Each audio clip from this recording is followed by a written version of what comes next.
Hello 大家好အားလုံးပဲမင်္ဂလာပါဖြင်းသင်ခန်းစာပတ်3အနေနဲ့အတန်တုံးလေးတွေတင်ပြီးဖတ်တာကိုသင်ပြပေးပါမယ်ရှေ့ကပတ်1နဲ့ပတ်2မှာတလုံး6လုံးအကြောင်းလည်းသိခဲ့ပြီးပြီအတန်တုံးလေးတွေကိုလည်းရင်းနှီးခဲ့ပြီးပြီဆိုတော့ပတ်3မှာတော့အတန်တုံးလေးတွေတင်ပြီးဘယ်လိုဖတ်မလဲဆိုတာလေးကိုသင်ပေးသွားပါမယ်အတန်တုံးတင်နေတာလေးတွေကိုတရပေါ်မှာပဲတင်ပေးလို့ရပါတယ်เนาะအတန်တုံးကိုတခြားပေါ်မှာတော့တင်လို့မရဘူးဥပမာရှိတာတော့ဘီးပဲရှိတာပေါ့เนาะဘီးပဲကျန်တော့ဘီးပေါ်မှာတော့အတန်တုံးမတင်ပါဘူးအဲ့တော့တရပေါ်မှာပဲတင်ပေးလို့ရပါတယ်အရှိမှာပြီးသားတစ်လုံးတရ6လုံးကိုအတန်တုံးလေးနဲ့ပေါင်းစပ်ပြီးထွက်ကြည့်ရအောင်ပထမဆုံးအာတရเนาะအာကိုတန်ပြင်တစ်တန်တင်မယ်အာတရတန်ကအာတစ်တန်တင်လိုက်တော့အာနှစ်တန်တင်မယ်အာသုံးတန်တင်မယ်အာလေးတန်တင်မယ်အဒါတော့အတန်တုံးတွေရဲ့ကွဲပြားပုံတွေပေါ့နော်အာလေးတစ်လုံးပေါ်တင်ကြည့်လိုက်တာလေးတန်ထွက်လာတယ်အဲ့လိုမျိုးပေါ့အဲ့တော့တစ်တန်တင်မယ်အာ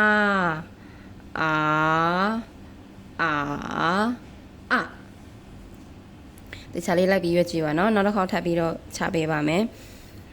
အာ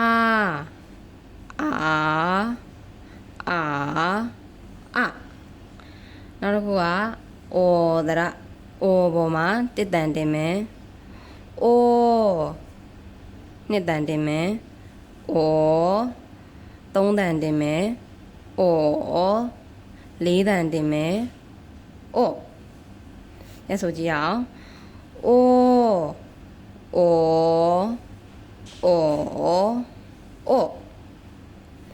နောက်တစ်ခုကဒရနော်ပေါ်မှာတစ်တန်တင်ကြည့်မယ်နှစ်တန်တင်မယ်သုံးတန်တင်မယ်လေးတန်တင်မယ်နောက်တစ်ခုကရီတရမှာဘယ်လိုထူးခြားချက်တွေ့ရမလဲဆိုတော့ရီမှာကတော့အိုင်အပေါ်အဆက်လေးပေါ့နော်ဒါပေမဲ့အတန်တုံးတင်တဲ့အခါကျအပေါ်အဆက်လေးကိုဖြုတ်ပြီးတော့မှအတန်တုံးတင်နေတာလေးအစားထိုးပြီးတင်ပေးပါတယ်ဆိုတော့တစ်တန်တင်မယ်ဤနှစ်တန်တင်မယ်ရီသုံးတန်တင်မယ်ရီလေးတန်တင်မယ်ဤအဲ့လိုသွားပါမယ်နောက်တစ်ခုကဥတရဥပေါ်မှာတစ်တန်တင်မယ်ဥနှစ်တန်တင်မယ်ဥသုံးတန်တင်မယ်ဥလေးတန်တင်မယ်ဥနောက်ဆုံးတစ်လုံးဖြစ်တဲ့ယူတရယူနော်ယူနဆက်လေးယူနဆက်ပေါ်မှာအတန်တင်မယ်တစ်တန်တင်မယ်ယူ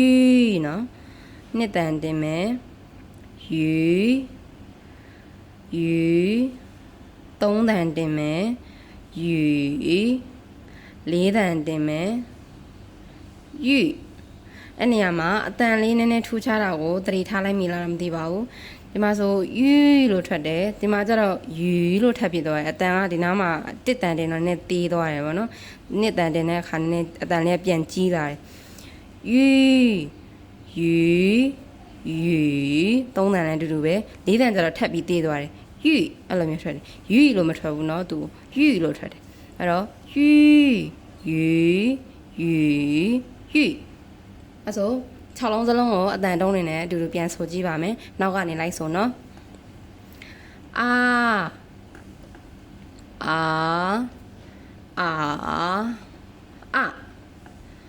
ိုး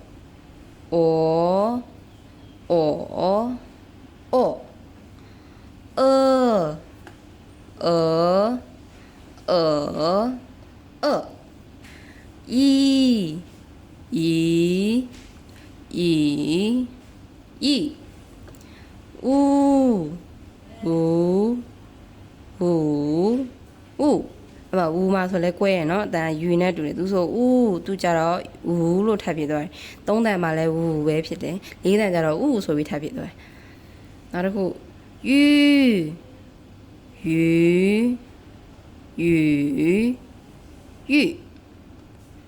အဲ့မှာဆို ဒါလေးပဲတင်ရသေးရတော့မှအတိတ်ပဲတစ်လုံးဩဟာတာလေးတစ်လုံးကိုတွေ့နေရပြီဗာလေးလဲဆိုတော့ဒီမှာ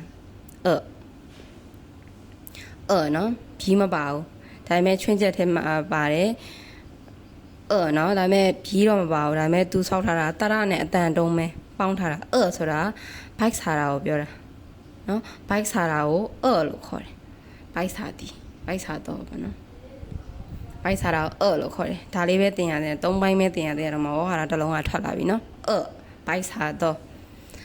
โอเคပါဒီတန်တုံးလေးတွေကိုတရနဲ့ပေါင်းပြီးတော့ဖက်ရတဲ့ပုံစံလေးတွေကိုတည်သွားပြီလို့ထင်ပါတယ်အကျိုးရှိမယ်လို့လည်းမျှော်လင့်ပါတယ်ထပ်ပြီးတော့သင်ခန်းစာဗီဒီယိုတွေကိုလေ့လာသင်ယူနိုင်ဖို့ page လေးကို like follow and share လုပ်သွားပေးကြပါမသိတာရှိရင်လည်းမေးချင်တာရှိရင်လည်း comment မှာမေးခဲ့လို့ရပါတယ်谢谢大家拜拜